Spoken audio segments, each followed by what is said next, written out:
Vote Chauri എന്ന് പറഞ്ഞ് രാഹുൽ ഗാന്ധി ഇവിടെ വലിയ പ്രശ്നങ്ങൾ ഉണ്ടാക്കാൻ ശ്രമിച്ചു. ഒന്നും നടന്നില്ല, എല്ലാം ചീറ്റിപ്പോയി.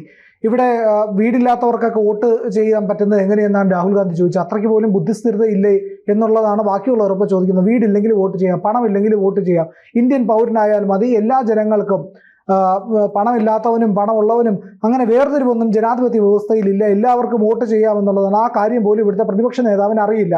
അതുപോലെ തന്നെ വോട്ടേഴ്സ് ലിസ്റ്റ് തയ്യാറാക്കുന്ന അതത് സംസ്ഥാനങ്ങളിലാണ് നമ്മുടെ വില്ലേജ് ഓഫീസർമാരൊക്കെയാണ് മിക്കവാറും വോട്ടേഴ്സ് ലിസ്റ്റ് കൃത്യമായിട്ട് പരിശോധിച്ച് ആൾക്കാരെല്ലാം ശരിയാണോ എന്നൊക്കെ രേഖപ്പെടുത്തുന്നതൊക്കെ.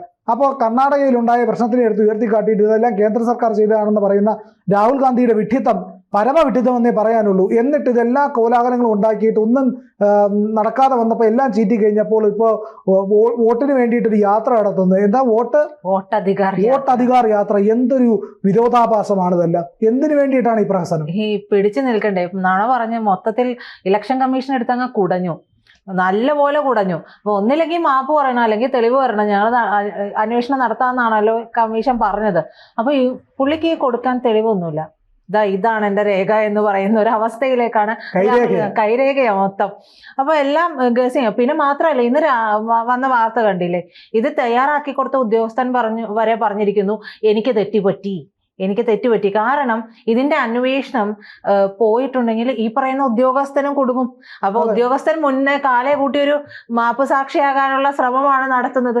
ഞാൻ ചെയ്തത് ഇങ്ങേർക്ക് വേണ്ടിയിട്ടാണ്, എനിക്കൊരു തെറ്റ് പറ്റിയിട്ടുണ്ട്, ക്ഷമിക്കണം എന്നുള്ളത് തന്നെയല്ലേ അതിലൂടെ പറയുന്നത്. പിന്നെ രാഹുൽ ഗാന്ധി ഈ പറയുന്ന കാര്യങ്ങളെല്ലാം ചെയ്യുന്നത് ആർക്ക് വേണ്ടി എന്നുള്ളൊരു ചോദ്യം ബാക്കിയാവുന്നില്ല. അത് പലതവണ നമ്മൾ പറഞ്ഞിട്ടുള്ള കാര്യങ്ങളുമാണ്.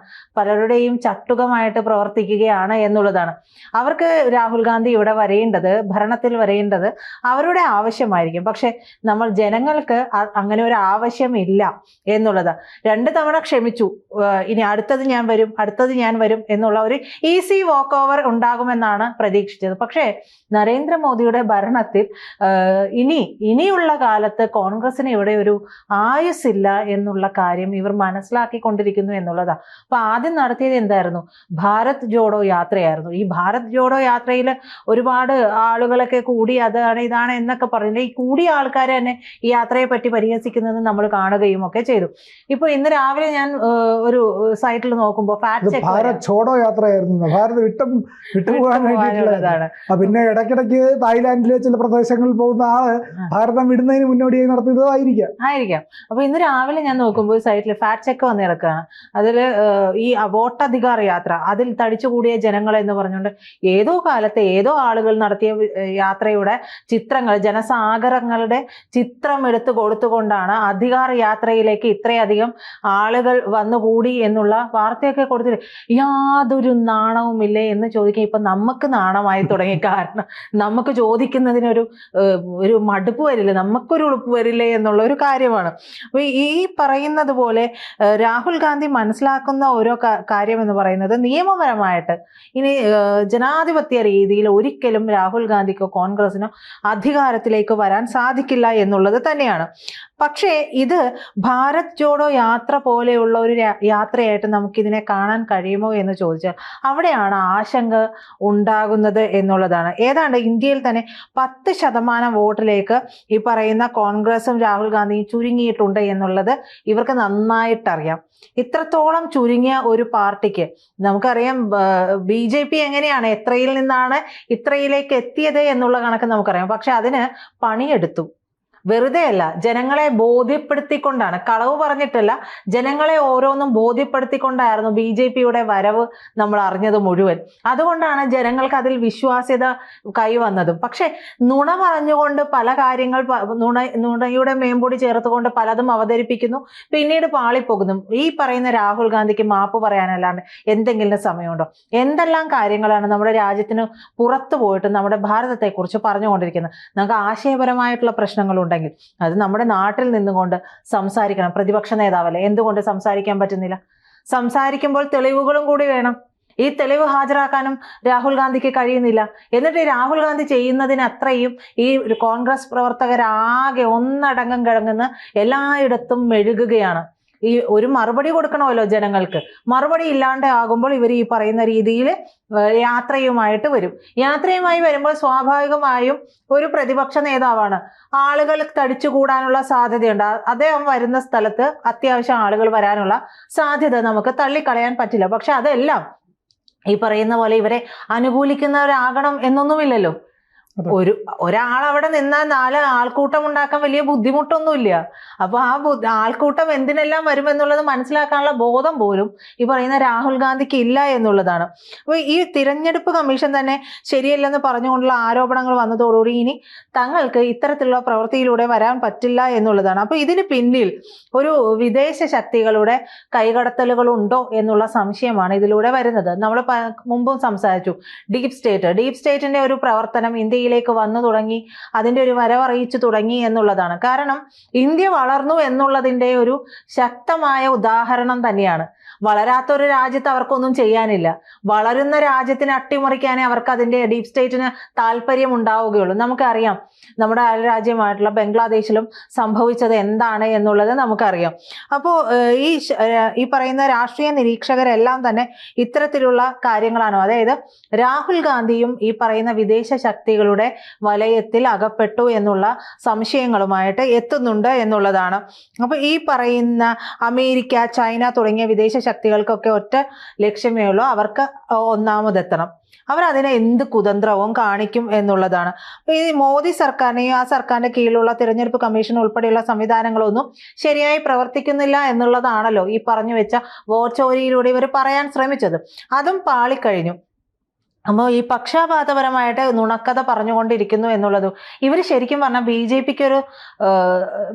പിക്ക് ഒരു ഹൈപ്പ് ഉണ്ടാക്കി കൊടുക്കുന്നുണ്ട്. കാരണം പറയുന്നതെല്ലാം ചീറ്റി പോകുമ്പോൾ ബി ജെ പിക്ക് പ്രത്യേകിച്ച് ഇപ്പുറത്ത് പണിയെടുക്കേണ്ടി വരുന്ന ഒരു അവസ്ഥയില്ല എന്നുള്ളതാണ്. പക്ഷെ ഇത് മനസ്സിലാക്കാൻ ഇനിയും രാഹുൽ ഗാന്ധി ഈ ലാടമടിച്ച പോലെയാണ്, വേറെ ഒന്നും കാണുകയും കേൾക്കുകയും ഒന്നും ചെയ്യുന്നില്ലല്ലോ, അതിനുള്ള പ്രാപ്തിയുമില്ല. അപ്പോൾ ഈ ബംഗ്ലാദേശിൽ സംഭവിച്ചത് നമുക്കറിയാം. പൊതു തിരഞ്ഞെടുപ്പിൽ 60% ഭൂരിപക്ഷം നേടിയാണ് ഷെയ്ഖ് ഹസീന അവിടെ വരുന്നത്. അപ്പോൾ ജനങ്ങൾക്കിടയിൽ, സൈന്യത്തിനിടയിലൊക്കെ ഷെയ്ഖ് ഹസീനയെ കുറിച്ച് പലതരത്തിലുള്ള വ്യാജമായിട്ടുള്ള കഥകളും ഒക്കെ വരുന്നു. പിന്നീട് അവിടെ വിദ്യാർത്ഥികൾക്ക് പിന്നാലെ, വിദ്യാർത്ഥികളെയും പണം കൊടുത്തിറക്കുന്നു, പിന്നാലെ യുവാക്കൾ തന്നെ രംഗത്തിറങ്ങുന്നു. അങ്ങനെയാണ് അവിടെ ഒരു കലാപം ഉണ്ടാക്കി മര്യാദയ്ക്ക് നടന്നു പോയിക്കൊണ്ടിരുന്ന ഒരു രാജ്യത്തിന്റെ സമാധാനം പോലും ഇല്ലാതെ ആക്കിക്കൊണ്ട് ഇവർ ഈ പറയുന്ന യൂനസിനെ അവിടെ കൊണ്ടുവന്ന് ഇരുത്തുന്നത്. ഈ വിദ്യാർത്ഥികൾക്ക് പട്ടാളം കൂടി പിന്തുണ നൽകുന്ന സാഹചര്യമൊക്കെ നമ്മൾ കണ്ടതാണ്. അപ്പൊ ഇത്തരത്തിൽ ഒരു ഭരണം നേടുക എന്നുള്ളതാണോ ഈ പറയുന്ന രാഹുൽ ഗാന്ധി ഇപ്പോൾ ചിന്തിച്ചു തുടങ്ങിയിരിക്കുന്നത് എന്നുള്ളതാ.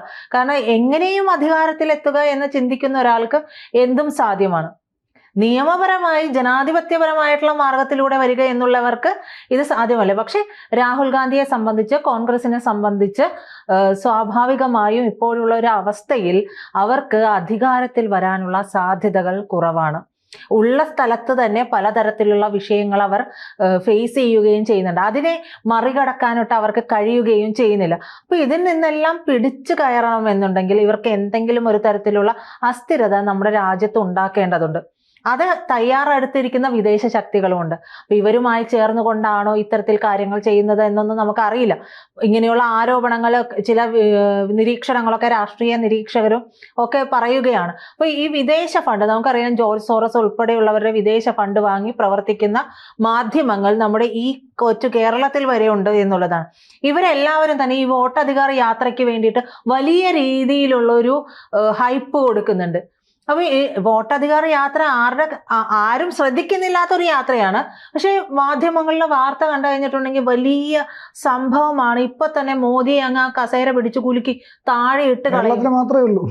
അതെ, തള്ളല് മാത്രമേ ഉള്ളൂ. പക്ഷെ അതിന് പിന്നിൽ വരുന്ന ഫണ്ട് അത് നമുക്ക് കണ്ടില്ല എന്ന് വിചാരിക്കാൻ കഴിയില്ല, നടിക്കാനും കഴിയില്ല. കാരണം അത് അത്രത്തോളം ഫണ്ടുകൾ വരാതെ ഇത്രത്തോളം മാധ്യമങ്ങൾ ഇത്രത്തോളം ഹൈപ്പ് അവർക്ക് നൽകില്ല. ഈ പോക്കറ്റിൽ വാങ്ങി പണം ഇട്ടിട്ടാണല്ലോ ഈ പരിപാടി ചെയ്യുന്നത്. അപ്പൊ സ്വാഭാവികമായിട്ടും ഈ ഫണ്ട് നമ്മുടെ നാട്ടിലേക്ക് ഒഴുകുന്നുണ്ട്. ഒരുപക്ഷെ രാഹുൽ ഗാന്ധിക്ക് ഈ പിന്നിൽ ഇത്തരത്തിലുള്ള ശക്തികളുണ്ടോ എന്നുള്ള സംശയമൊക്കെ, അതായത് നമ്മൾ പറഞ്ഞ പോലെ തന്നെ ബംഗ്ലാദേശ് മോഡൽ ഒരു കലാപം ഉണ്ടാക്കാനായിട്ട്, ഇപ്പൊ നേരത്തെ ബീഹാറിലെ കാര്യം പറഞ്ഞു, എത്ര ലക്ഷം പേരാണ് അവിടെ വോട്ടർ പട്ടികയ്ക്ക് പുറത്തു പോയത്. ഈ പറയുന്നവരെല്ലാം ബംഗ്ലാദേശിൽ നിന്നും മറ്റുള്ളവരിൽ നിന്നും നുഴഞ്ഞു കയറിയിട്ടുള്ളവരാണ്. ഇവർക്ക് വേണ്ടിയിട്ട്, ഈ നുഴഞ്ഞു കയറിയവർക്ക് വേണ്ടി എന്തിനാണ് ഈ കോൺഗ്രസ് ഇത്രയധികം നിലവിളിക്കുന്നത്? ഈ പറയുന്നത് പോലെ തന്നെ എല്ലാ സംസ്ഥാനങ്ങളിലും ഇത്തരത്തിൽ നടപ്പാക്കുകയാണെങ്കിൽ എത്രയധികം ആളുകൾ വോട്ടർ പട്ടികയിൽ നിന്നും മാറ്റപ്പെടുമെന്നുള്ളത് നമുക്ക് മനസ്സിലാക്കാവുന്നതേ ഉള്ളൂ. അപ്പോൾ അവർക്ക് വേണ്ടിയിട്ടല്ലേ, ഈ നുഴഞ്ഞു കയറിയവർക്കും നമ്മുടെ രാജ്യത്തിന് എതിരായി നിൽക്കുന്നവർക്കും വേണ്ടിയിട്ടാണ് ഈ വോട്ടധികാര യാത്ര നടത്തുന്നത് എന്ന് വേണം നമ്മൾ മനസ്സിലാക്കാനായിട്ട്. എന്തായാലും അത് പരാജയപ്പെട്ട് കഴിഞ്ഞതാണ്, അതിനെക്കുറിച്ച് പറഞ്ഞിട്ട് കാര്യമില്ല. പക്ഷെ അതിലുള്ള കാര്യം എന്ന് പറയുന്നത്, ഈ വിദേശ ഫണ്ട് ഉപയോഗിച്ചിട്ടുള്ള പ്രവർത്തനം അതിനടിമപ്പെട്ടു പോയിട്ടുണ്ടോ രാഹുൽ ഗാന്ധിയും കുടുംബവും കോൺഗ്രസും എന്നുള്ളതാണ്. അങ്ങനെ ഉണ്ടെങ്കിൽ അതൊരു നല്ല കാര്യമല്ല. പക്ഷെ അതിനുള്ള നടപടികൾ വരുമെന്ന് തന്നെ നമ്മൾ കരുതേണ്ടിയും വരും. എന്തായാലും നമ്മുടെ രാജ്യത്ത് നടക്കുന്ന ഇത്തരത്തിലുള്ള പ്രശ്നങ്ങൾ, ഇതിനു മുമ്പ് കന്യാസ്ത്രീകളുടെ വിഷയം ഉണ്ടാകുന്നുണ്ട്, പലതരത്തിൽ മാവോയിസ്റ്റുകളുടെ വിഷയം ഉണ്ടാകുന്നു, പലതരത്തിൽ നമ്മുടെ രാജ്യത്ത് പല സംസ്ഥാനങ്ങളിലായിട്ട് അസ്ഥിരതയുണ്ടാക്കുന്ന പ്രശ്നങ്ങൾ, ജനങ്ങളെ ഭിന്നിപ്പിക്കുന്ന പ്രവർത്തനങ്ങളെല്ലാം നടക്കുന്നുണ്ട്. ഇത്തരത്തിലുള്ള പ്രവർത്തനങ്ങളിലെല്ലാം കോൺഗ്രസ് ഒരുമിച്ച് നിൽക്കുകയും ചെയ്യുന്നുണ്ട്, ഇടതുപക്ഷം ഒരുമിച്ച് നിൽക്കുന്ന അവസ്ഥയുണ്ട്. അപ്പോൾ ഇതിന് പിന്നിലെല്ലാം കൃത്യമായ ഒരു അജണ്ടയുണ്ട് എന്ന് മനസ്സിലാക്കാൻ കഞ്ഞിവെള്ളം ആയാലും കുടിച്ചാൽ മതി. കൂടുതൽ വാർത്തകളും വിശേഷങ്ങളും നിങ്ങളിലേക്ക് എത്താൻ ABC മലയാളം സബ്സ്ക്രൈബ് ചെയ്യുക, ബെൽ ബട്ടണും അമർത്തുക.